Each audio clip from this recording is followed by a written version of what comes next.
I would like to announce first that Dr. Warren Breidenbach has sent me his signed contract.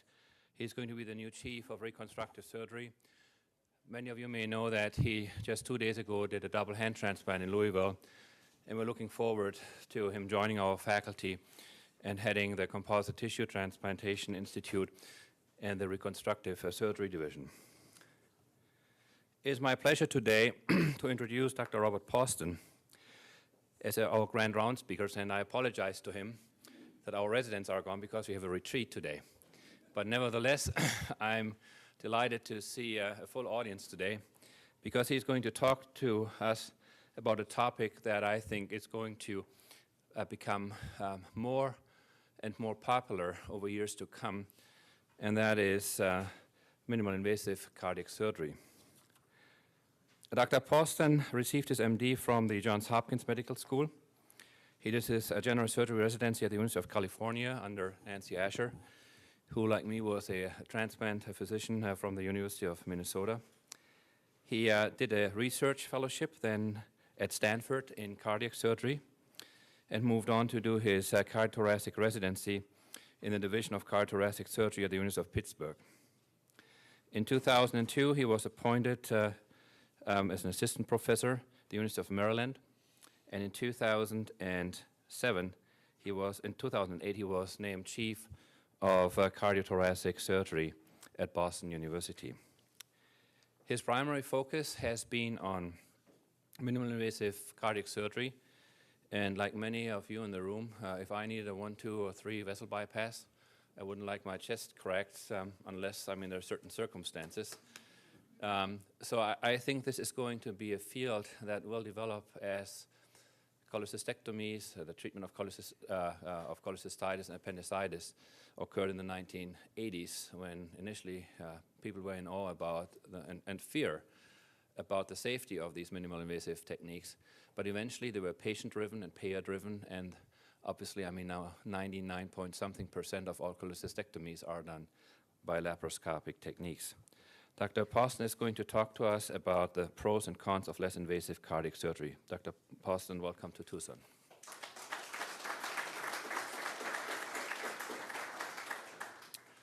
Well, it's an honor to be here and to ask to talk about this topic that I feel very passionately about. I think for general surgeons in the room, it's probably a little odd that it's taken this long for cardiac surgery to get to this point. I think that we should learn from the lessons of general surgery and GYN and orthopedics and urology and adopt these techniques. But for as many people that feel like I do, there's 2 that feel the opposite and feel just as strongly that this isn't the right way to go for our field.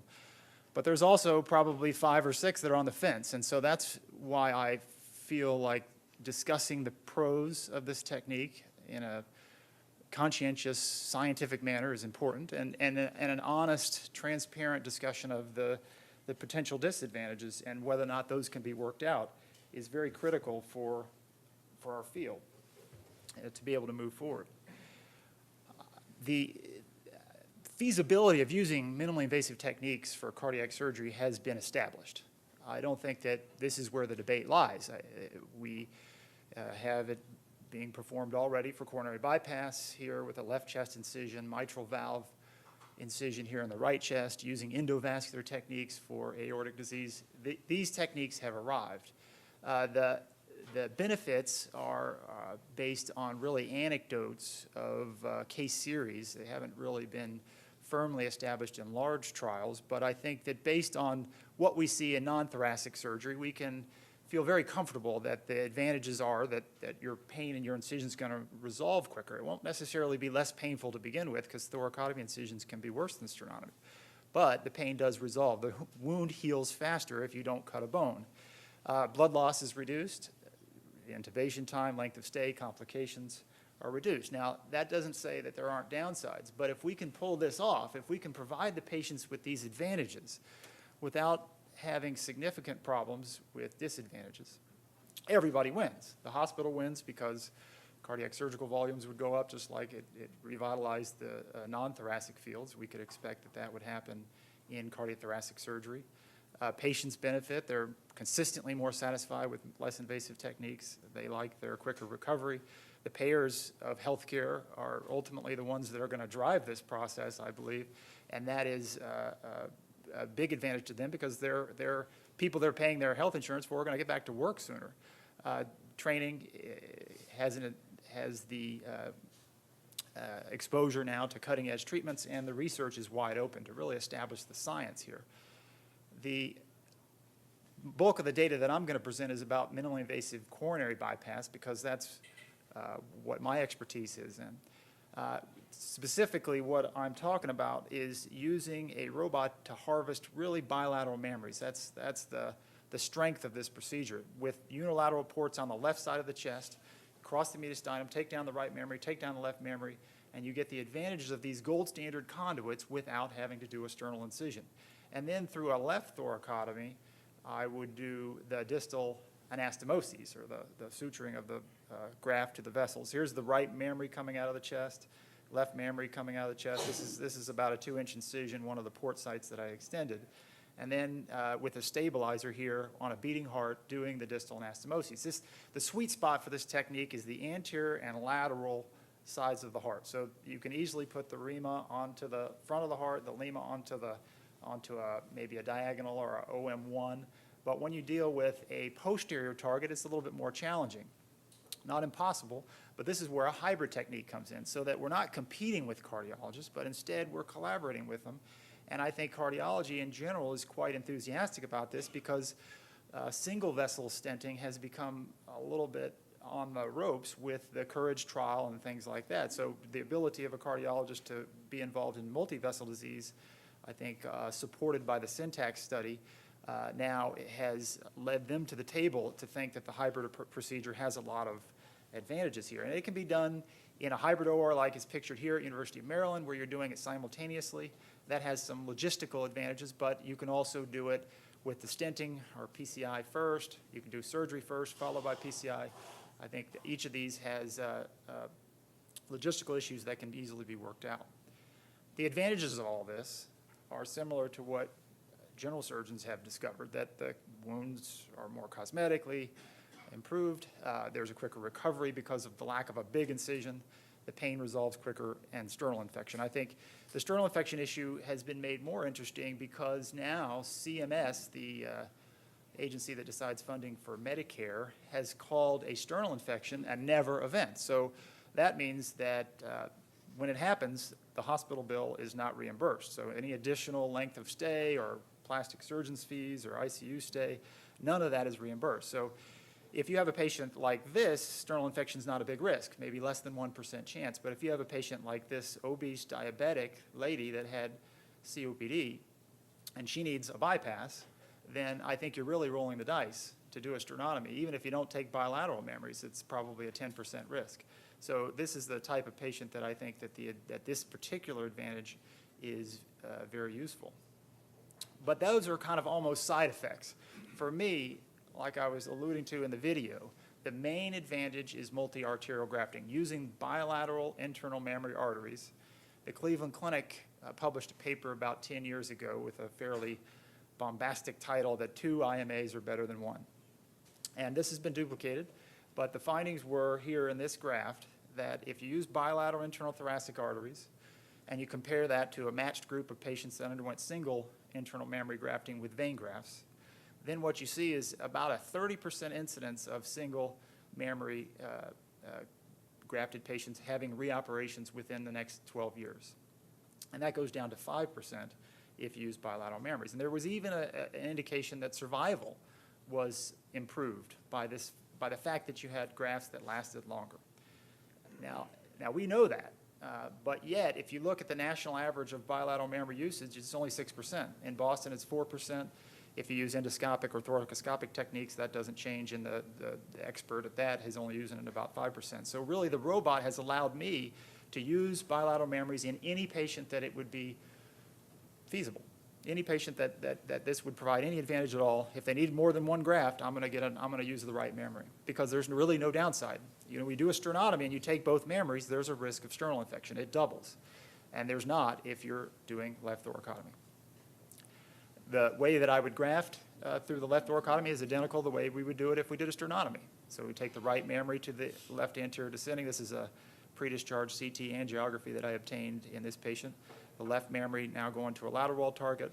If you don't think that the left mammary can reach, or if the right mammary doesn't seem suitable for the LAD, and sometimes that's the case, then you can do a composite graft, which actually the Cleveland Clinic's data, majority of their grafts were composite grafts. So you take the lima and take a free rima and sew it onto the lima as a composite graft, and then this rima will go to a lateral wall target, the lima goes to the LAD. It's the same thing that they would do through a sternotomy. My experience with this technique has spanned about 7 years. I started out doing single vessel lima to LAD cases, and then gradually progressed to patients that had more complicated patterns of coronary disease through a hybrid approach, and then with this multi-arterial grafting. And I think because of kind of the fascination of a robot operating on the heart, it's always provided the exposure from the media with the mixed blessings of that in the press and news reports, and then even advertising here in Boston, which we're going to get into in a moment. Most of my experience has been based in the last couple of years at Boston. So that's where I've tried to apply it to as many patients as it's appropriate.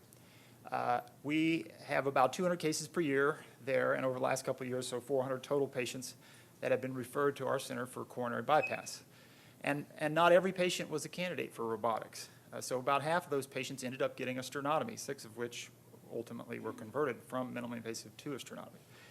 The reasons why that's the case is usually anatomy. Number one, when a patient calls me on the phone from the internet or from advertisement, that's the first thing I want to know. I hardly want to know any of the rest of the story. Just, can I see your angiograms? Because if they have small targets on the back of the heart and they're not stentable, then this patient's not a candidate. And you know, nowadays there's a decent number of those patients out there. So we want to provide patients with a complete revascularization. We don't want to compromise the operation in order to do it minimally invasive. Patients have to be able to tolerate single lung ventilation because that's what's happened. Unless you want to be on the bypass machine for the whole time you're taking down mammaries, you have to be able to collapse the left lung in order to harvest right and left mammary. Patients have to be stable hemodynamically. Same criteria that you'd use for off-pump surgery in general, but maybe even a little bit more careful about that because you don't have great exposure. If the patient has hemodynamic troubles, the series of steps that you have to do to get that patient taken care of are more complicated than if you had a patient's chest open and a bypass machine connected.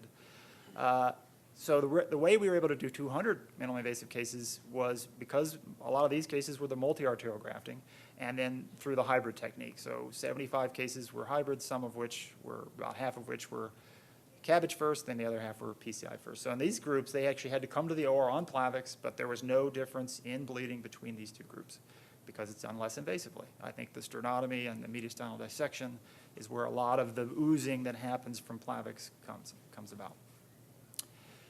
Now, you would think that this is a pretty compelling series of advantages. And the good news is that if you like that story, then you probably have access to a robot already if you're a heart surgeon in the United States. According to New England Journal article just last week, there are 1,400 robots in the United States. Now, this wasn't driven usually by cardiac surgeons, usually by urologists, that this is now clearly the standard of care. But the interesting thing is that very few of them are being used for cardiac surgery. If you look at programs that are doing it CABG, it's less than a dozen. If you add programs that are also doing it for mitral valve, you might get another 10 or 20, but it's clearly underutilized in cardiac surgery. And this really brings up that there are serious concerns about this procedure. This really boils down to 4 concerns that I've heard when I've gone to present this to cardiologists, or even here in a couple of editorials by some thought leaders, senior cardiac surgeons in our field. That it is number one, first and foremost, are we going to compromise the results of the operation? You know, the key to cardiac surgery is that it has a longevity advantage over any other intervention, and are we going to compromise that by doing it less invasively? And number 2 is that it's not financially viable. This was an argument made in the New England Journal article last week, that if you're going to be doing things with a robot and spending longer times in the OR, hybrid procedures involving $2,000 stents, as opposed to just using a free vein from the leg and a sternal saw, then that has to, we have to do a cost-effective analysis here and be very thoughtful about that, or else this really doesn't have a future. Number 3 is safety. That was brought up in the introduction here about the safety of laparoscopic surgery for gallbladders. That was a big concern. And I think it's really about the learning curve. And eventually, the question is, will that level off and be an acceptable level of fixed increased risk, or is it always going to be too much of a problem? And then the 4th issue is that it's a marketing ploy. So an intention to deceive patients about fears of sternotomy, and that actually, its marketability is one of its concerns. And so really these all can be answered by the question, is this a quality program or not? And so that's the way I like to approach this. Our hospital at Boston Medical Center has posters like this up everywhere, and this is how they define quality. A quality program is one that increases volume, is safe, patients leave the hospital satisfied, and reduces costs compared to last year.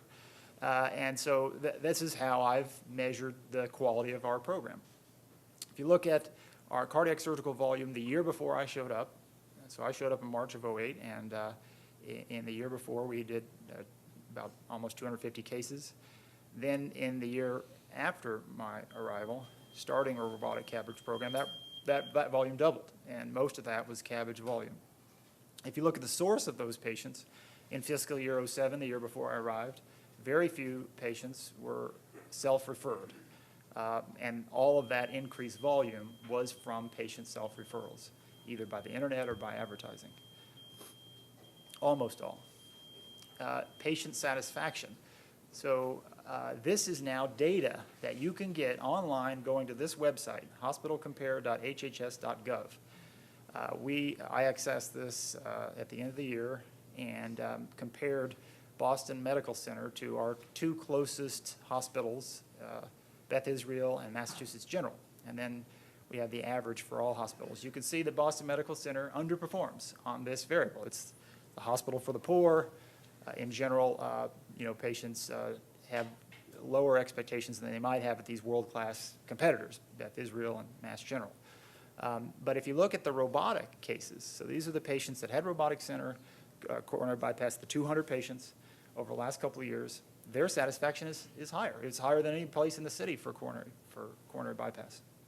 And so we're getting a satisfaction level in the 90 percentile that really starts to generate loyalty. Patients that go out and spread word of mouth. I mean, this is if you look at some of the literature on that topic. And I think it's also interesting that it's being done in the context of a hospital that is underperforming on that variable. And the third issue is costs. So in '07, we happened to have a lot of high-risk cases at our particular institution. If you look at our OR times, an average of about 6 hours, and that was probably the primary driver of a very expensive cost, average of $27,000 per case. And given that the reimbursement's only about $30,000, $35,000, you can see that wasn't a very profitable service. And if you look at fiscal year '09, after robotics was implemented and the learning curve was traversed, our operative times actually came down with robotics, and that's because we're doing single vessel cases. So Lima LAD or 1 or 2 vessel cases are quick. If you're going to do 3 or 4 robotically, then you're talking about a longer time than you might with a sternotomy. But if you're just doing a single vessel, you're going to actually drive your OR times down. And then the fact that the patients were typically less sick, the type of patients that you recruit into a hospital aren't going to be bedbound in an ICU. They're going to be ambulatory. And so I think a lot of the reduction in length of stay, ICU, and blood transfusions might have been related more to that. But clearly the interesting variable is that the operative times went down. The issue, though, is what does it look like when you compare robotic cases with sternotomy cases that are risk adjusted? So what we did here was compare our 200 robotic cases with 200 sternotomy cases that were done concurrently and had similar risks. And then actually we did see that there was a $1,300, almost $1,400 increase in costs for the robotic cases. But it's important to look at what you get for that. So this is called cost effectiveness ratio. So we're looking at the difference in satisfaction. It's a very important variable. Like I said, it's published on the internet, and you know, the presumption is that it's there because eventually your reimbursements are going to be changed, or maybe payers are going to send patients to hospitals that have better satisfaction scores or whatnot. But we had an almost 10% increase in our satisfaction score over the 2 years that we were involved with a robotic program. And so that gives you a cost effectiveness ratio of $144 per case for every point increase in satisfaction. And so this, it ends up, if you do the math, of being over the 2-year period of about $200,000 for that 10-point increase in satisfaction. And then now you can compare that to other things that you might do. If you don't like starting a robotic program just to improve patient satisfaction, well, what else could you do? Invest in a new cafeteria, or you know, give more private rooms, or have a better nursing ratio. All of those things are probably going to be more expensive than $200,000. So in that sense, you can compare these things and put this in perspective. This was my argument that I took to a health economist, and he actually changed my point a slight bit, because there is a lot of variability here. If you look at each of the robotic cases as a plot, as a dot plot against this point right here being the average sternotomy cost and average sternotomy satisfaction. Each of them is going to be slightly better in terms of satisfaction and more expensive, with the exception of these cases down here, than robotics, or than sternotomy cases. And if you look at some of these cases up here, they're actually, $4,000 to $5,000 more expensive. So there's a lot of variability here, and that's driven largely by the learning curve. So in our first year, we had long OR times, and that's the primary driver of cost. So OR times of 5 hours, 6 hours, that is what really kills you on cost. That's where these cases came from. And because of that, you can't really use this estimate, because this is to be similar to saying that you see a difference between two groups, but there's not statistically significant, and trying to make a conclusion on that. So using the slope that goes through the middle of these dots is not appropriate. And if you actually want to make a point that's more generalizable, then a more appropriate estimate would be one that includes 90% of these data. So you're 90% confidence that $1,000 per case per percentage point gain is more what you're dealing with. So that actually then now becomes quite expensive in terms of a method of improving patient satisfaction. But I think that we can still have hope that if we can get the variability down, that this would be a very effective program for improving costs. And in fact, when I removed the 2008 points, the estimate did come down much closer to that 144 number. But the key is really focusing on these early cases and minimizing the OR time. So is it safe, though? That's getting to the final question of the hospital's goals. And if you're just kind of arguing this out, you might say, well, you're not going to have sternal infections because you're not cutting the sternum, and that's a big source of safety problems with cardiac surgery. The stroke rate's going to be very low. You never say never, but we're not doing the types of things that cause stroke. We're not going to touch the aorta in any way. We're not going to go on the bypass machine for most of our cases. We have it there if we need it for safety reasons. And the transfusions are going to be less. So it seems safe. But on the other hand, there's the issue of access. When you want to go on the bypass machine, there's some steps here. You got to dig out the groin. You got to, if you really needed to go on and decompress the heart because of some serious problem, you'd actually have to do a quick sternotomy. Repairing bleeding is going to be more challenging. These are things that could potentially affect the safety. Also, the staff is not familiar. And, even if you've done it for 2 years like we've done now in Boston, that they're getting more familiar, but they'd still rather do a sternotomy cabbage because they've got 20 years of experience with that. It's not to say that they don't understand the advantages, but everybody likes to be doing things that they feel like they have a lot of expertise on, and that will linger for a while with this program, and so that might affect its safety. The way to answer that is to get more into how to measure safety. And the STS, our surgical society for cardiothoracic, has come up with a composite quality score that's based on really 4 categories of data.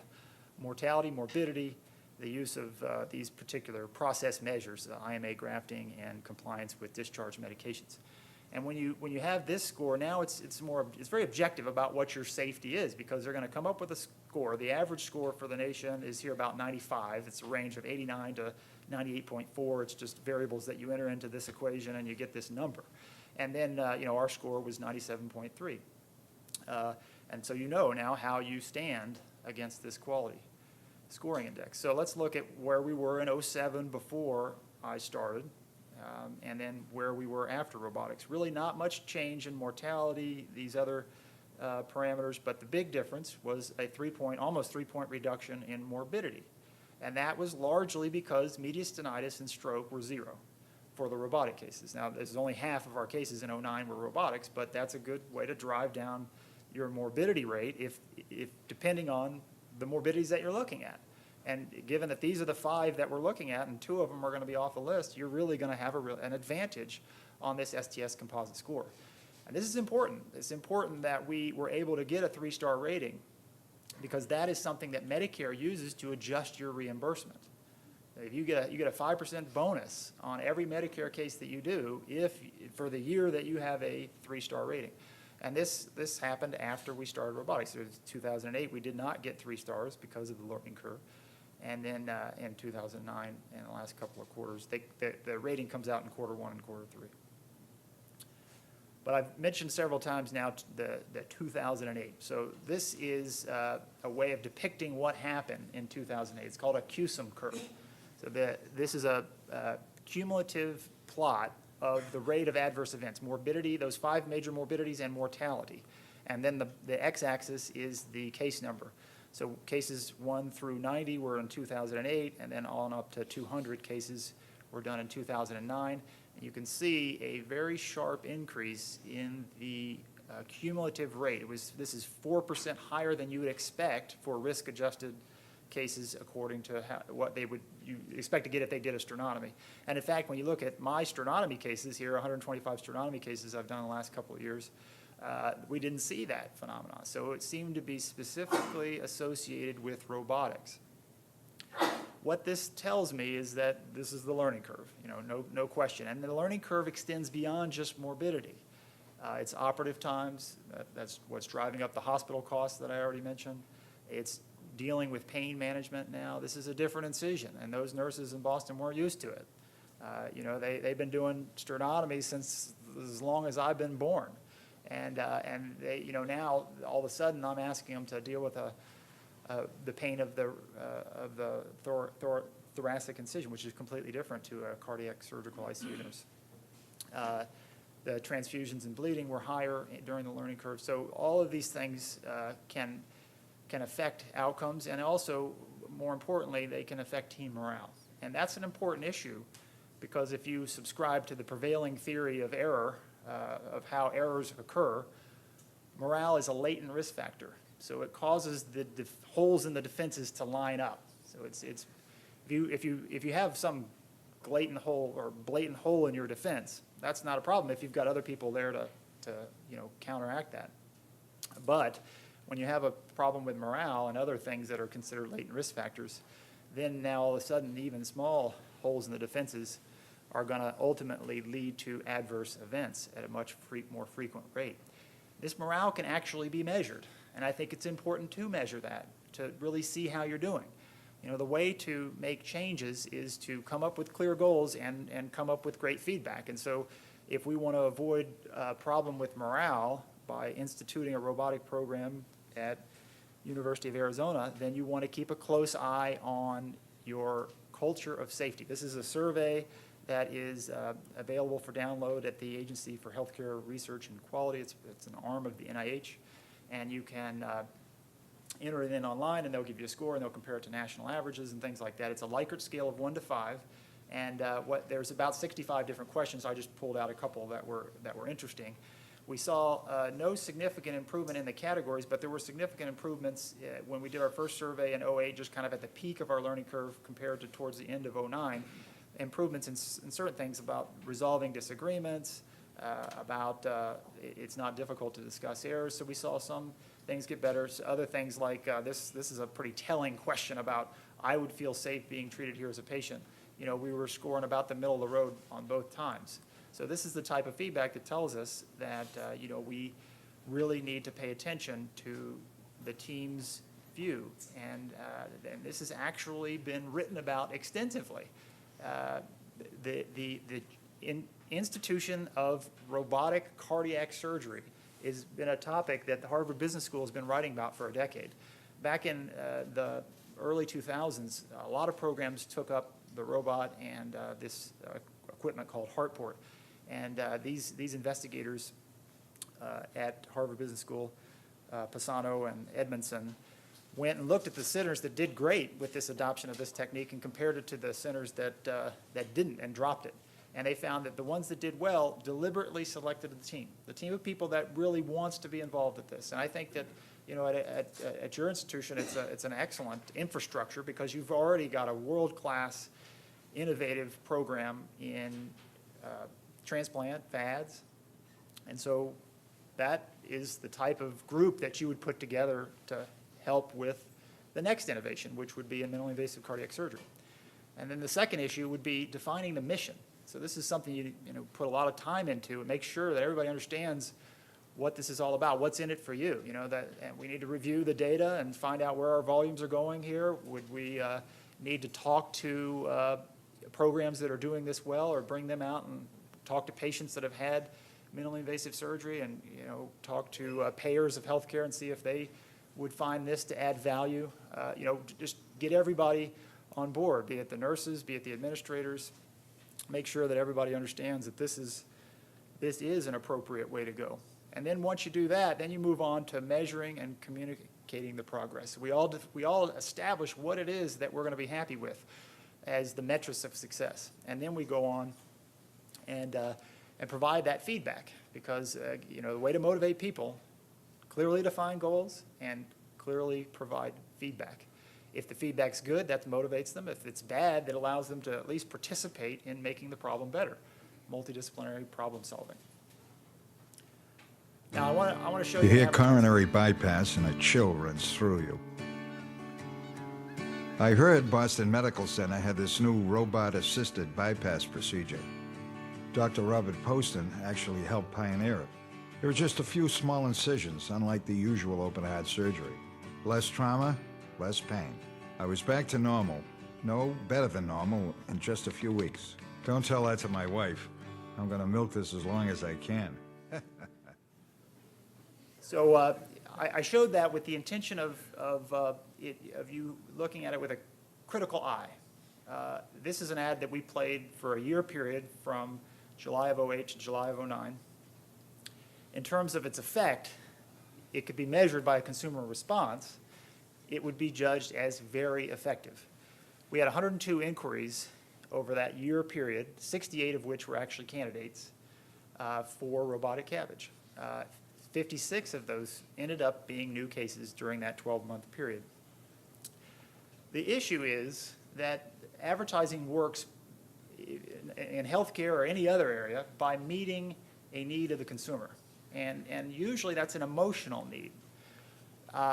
If it's meeting a need because it's empowering a patient with a new alternative, when they go and these 56 patients that came to me, most of them had already been diagnosed as having coronary disease, already seen a cardiologist, some had seen a heart surgeon.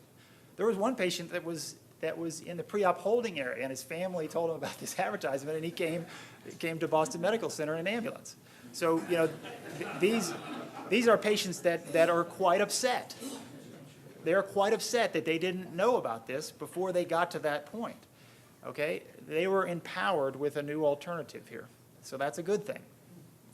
There's an implicit promise of less invasive surgery, of more patient-centered care. So, and I try to acknowledge that by providing them 24/7 access to me during the process of the consent process. So, I give them a secure email address, I give them my cell phone number, and then so if there's other questions that come up, before surgery and even after surgery, because I think there's a sense that you just wanted me to come in and operate on me, and then you're going to not follow up with me afterwards, and those are good. The last one I think is the where the controversy comes in.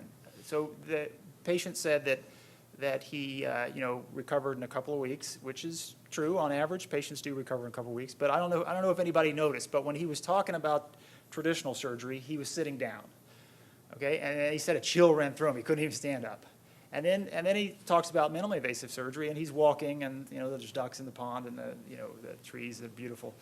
And so this is a marketing technique. Now, I didn't actually ever talk to the marketers about this. This is just, they ask me what the goal of the advertisement is, and then they do their tricks to make it effective.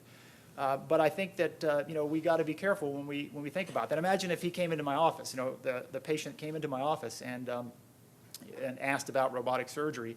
And when I talked about regular surgery, I sat down. And when I talked about robotics, I started jogging. These are the types of things that would be ridiculous in an office, but it happens in an advertisement, and it has the same effect on patients. So does this have any adverse consequences to do this to patients?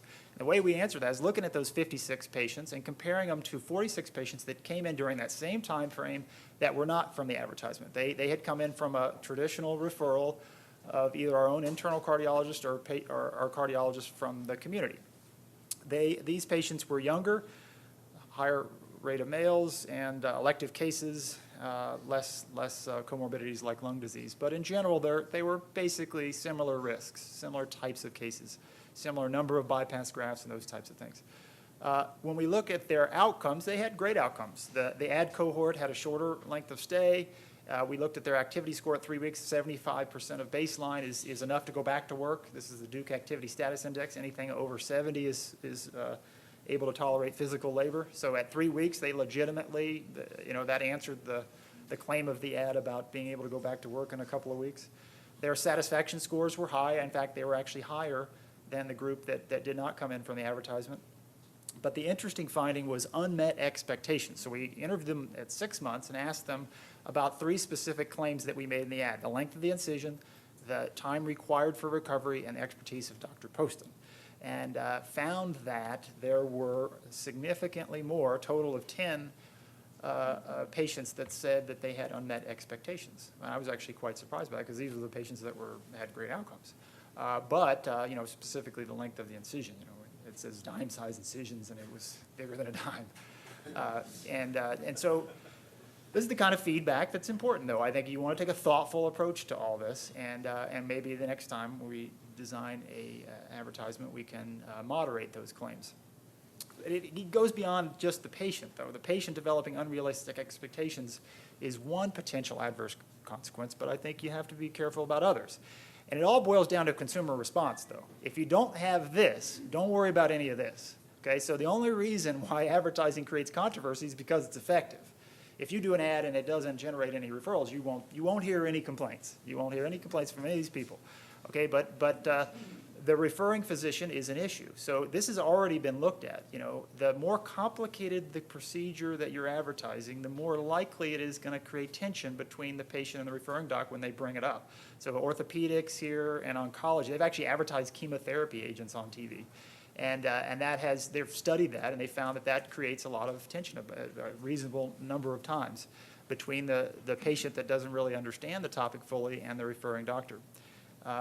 There's also a potential for conflict of interest for the robotic surgeon, so the guy that's being advertised, both in terms of your patient, or you're going to have to justify this expensive advertisement by increasing the number of cases, or you're going to take on cases that aren't appropriate.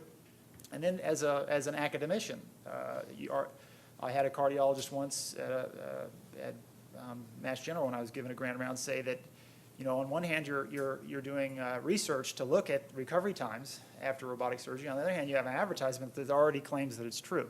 And so, that potentially is an important conflict of interest there. And then the final thing is colleagues. So the advertisement that we did emphasized Dr. Poston. It didn't talk about the team. And I think that would be another issue that would be important. It may seem subtle, but really patients, I think, don't need it to say one particular person. They in general expect that it's a team of people that are going to generate an effective outcome and not just one particular person. But all those things are worthy of resolving because of the fact that patients prefer less invasive. I don't think that that could be debated. If you look at coronary bypassing back in the late 1990s, it was 500,000 done per year. And now we've cut that over the last decade in half. We're down to 250,000 per year. And that's because our competitor, PCI, has grown and provided patients with an option that's less invasive. Patients now are encouraged to seek out options, seek out second opinions, go to the internet. This is a whole new era now, and we need to acknowledge that and provide the patients with what they want, and advertisement is part of that, I think. It provides patients with answers that they're not getting through the normal consultation and informed consent process. But really where we're stopping, where the whole system is grinding to a halt, is the data. We don't have data like you have in general surgery to justify this whole process, to justify the cost, to justify the advertising and the controversy associated with that. And that's really what we need. If we could have data talking about documenting the pros, documenting that the adverse effects are something that we can circumvent, then I think the hospitals will feel better about aggressively pursuing this. The surgeons would feel better about adopting it. The patients would feel knowledgeable about this and be able to ask for it, and the payers would be able to reimburse it better than they would a standard sternotomy. We don't have it. So less invasive cardiac surgery in general all has the same principles. The results are not compromised. Once you get through your learning curve, you find that you can get as equally effective operation done without having to have the morbidity of a sternal incision. It's financially viable.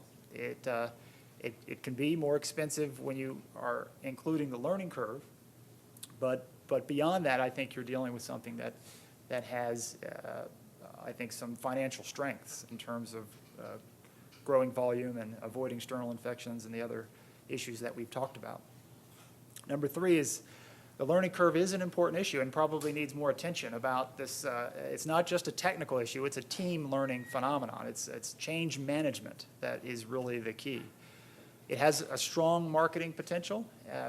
There's pros and cons of that too, and I think that can be dealt with through a team management approach, vetting the ad before putting it out and making sure that everybody agrees that it's appropriate. And then finally, the idea of minimally invasive surgery is that you're providing patient-centered care. I think that this is exactly in the center of the definition of patient-centered care. It's not the kind of thing that most surgeons want to do. You'd prefer to just open up the sternum and do it that way.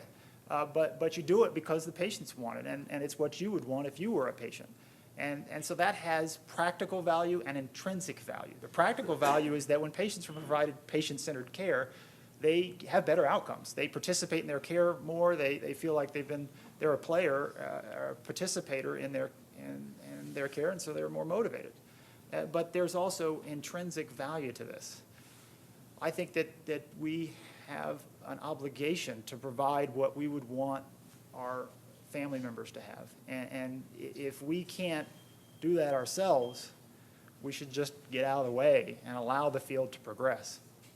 And so that's why I feel like it's the right thing to do, more than anything else. I appreciate your attention and would love to answer any questions.